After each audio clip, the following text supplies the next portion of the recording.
Before I begin to hoop a cap, that is with any of the cap frames that we might be using, it's easiest to do that with a gauge, and that's what this guy is.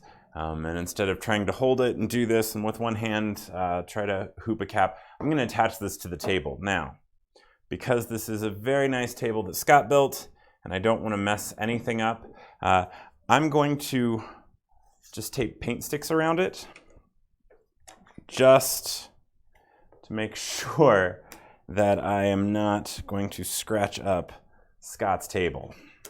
Now, when I was dealing with a work table at home, I didn't worry about this.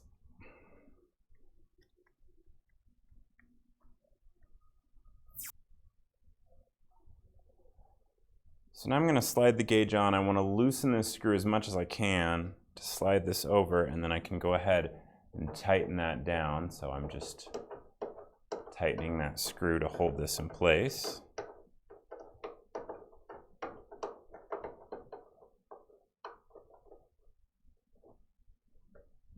Now my gauge is attached to my table and I'm ready to begin hooping my caps.